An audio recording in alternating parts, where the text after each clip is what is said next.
ఇప్పుడు కేసు అయింది కాబట్టి జైలుకేజ్ ఎట్లయినా బయటికి రానికి ఈ పరీక్ష ఒక సాకు మాత్రమే. ఒకటే కాడ కూర్చుని 2 పేపర్లు అటోటి ఇటోటి పెట్టుకొని ఇట్లా అయితే రాయడు కదా మన బండి భగీరథ అన్న. మరి గింతోటి దానికి ఏడాది వేస్ట్ అయితే దాన్ని ఏడిపోయేందుకు, చదువు లేకపోతే నాకు బతుకుండే అన్నంత యాక్టింగ్ ఎందుకు? ఈ తప్ప అన్ని పరీక్షలు రాసి పాస్ అయ్యి నాయన పేరు నిలబెడదాం అనుకుంటుండే కావచ్చు. దండోరా మాట సూటిగా, సెటైర్ గట్టిగా. నమస్తే అందరికి, నేను మీ గోపి అలాటి. బండి భగీరథ్ కు బెయిల్ వచ్చిన రోజు మనం ఒక వీడియో చేసినాం. దానికి రేవంత్ అన్న బండి అన్న బాయ్ బాయ్ భగీరథ్ ఎంజాయ్ అనో తంబు కూడా పెట్టినాం. చూడని వాళ్ళు ఉంటే ఆ వీడియో యూట్యూబ్ లో ఉంటుంది, చూడరు ఒకసారి. ఎందుకు అంటే రాజకీయ బలం ఉంటే కేసులు ఎంత చిన్న ముచ్చట అనేది ఆ వీడియోలో మంచిగా చెప్పుకున్నాం మనం. ఇయాల్టి ముచ్చట్లకు పోతే బండి భగీరథ్ కు బెయిల్ వచ్చింది, కానీ దాని మీద చాలా మందికి చాలా అనుమానాలు ఉన్నాయి. నాకు 22వ తారీఖు నుంచి BBA సప్లిమెంటరీ ఎగ్జామ్స్ ఉన్నాయి. ఈ సప్లిమెంటరీ పరీక్షలు రాయకపోతే ఏడాది వేస్ట్ అవుతుంది, నాకు బెయిల్ ఇస్తే పోయి పరీక్షలు రాసి మళ్ళా జైలు కత్తా అని అర్జీ పెట్టుకుంటే బెయిల్ ఇచ్చింది కోర్టు.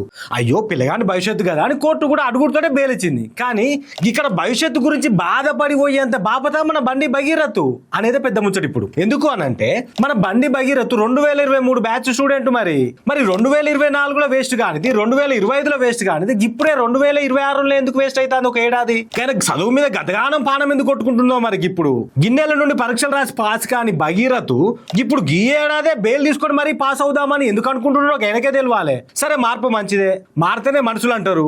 పిల్లగానికి చదువు మీద మళ్ళీ కావచ్చు పానం. గీ తప్ప అన్ని పరీక్షలు రాసి పాస్ అయ్యి నాయన పేరు నిలబెడదాం అనుకుంటుండే కావచ్చు అనుకుంటే అయ్యో గిదోసారి చూడు మరి. అసలు దీంట్లో ఏ ఇయర్ ఏ సబ్జెక్టు ఫెయిల్ అయ్యిండు, ఏ ఇయర్ ది సప్లిమెంటరీ రాస్తున్నాడు, ఏ డేట్ రోజు ఏ ఎగ్జామ్ రాస్తాడు అనేది అసలు క్లియర్ గా లేనే లేదు. దాంట్లోకి డీకోడ్ చేసి కొందరు మాట్లాడుకున్నది ఏంటంటే 23వ తారీఖు నాడు 2 ఎగ్జామ్లు ఉన్నాయి, అది కూడా ఒకటే టైంలో ఉన్నాయి. Supply chain analysis, portfolio investment and portfolio management అనే 2 ఎగ్జామ్లు 23వ తారీఖు నాడు మధ్యాహ్నం 2:30 నుంచి 4:30 దాకా ఉన్నాయి. అట్లనే leadership and team work, AIML approaches to decision making అనే 2 పరీక్షలు కూడా 24వ తారీఖు నాడు పొద్దుగాల 11 నుంచి 1 దాకా ఉన్నాయి. అంటే 2 పరీక్షలు ఒకటే రోజు ఒకటే టైంలో ఉంటే 2 పరీక్షలు ఒకటేసారి ఎట్లా రాస్తాడు? ఒకటే కాడ కూర్చుని 2 పేపర్లు అటోటి ఇటోటి పెట్టుకొని ఇట్లా అయితే రాయడు కదా మన బండి భగీరథ అన్న. మరి ఎట్లా రాస్తాడు? రాయలేడు కదా. అంటే ఈ 4 పరీక్షలల్లో ఏదో 2 రాసి 2 ఇటు పెట్టాల్సిందే కదా. మరి గింతోటి దానికి ఏడాది వేస్ట్ అవుతుంది అని ఏడిపోయేందుకు, చదువు లేకపోతే నాకు బతుకుండే అన్నంత యాక్టింగ్ ఎందుకు? ఇప్పుడు కేసు అయింది కాబట్టి జైలుకేజ్ ఎట్లయినా బయటికి రానికి ఈ పరీక్ష ఒక సాకు మాత్రమే. చదవాలనే ఉంటే 2023 కేంచి ఒక ఏడాది కాకపోయినా ఇంకో ఏడాది పరీక్షలు రాసి పాస్ అయ్యేటోడే. అయినా మొన్ననే మే నెల 19వ తారీఖు నుంచి 30వ తారీఖు దాకా సప్లిమెంటరీ పరీక్షలు అయినాయి. మరి గా ఎగ్జామ్ రిజల్ట్ ఎప్పుడు వచ్చిందని యూనివర్సిటీలో చెప్పాలి. అయినా ఒక్క సప్లిమెంటరీకి ఇంకో సప్లిమెంటరీకి 20 రోజుల గ్యాప్ ఉంటుందా? అంటే నెలకు 2 సప్లిమెంటరీ ఎట్లా పడితే అట్లా పెట్టుకుంటారా? గింత ఫాస్ట్ గా పెట్టడానికి అవి సప్లిమెంటరీ ఎగ్జామ్స్ అనుకుంటారా, లేకపోతే సమోసా కట్లెట్ అనుకుంటారా వీళ్ళందరూ?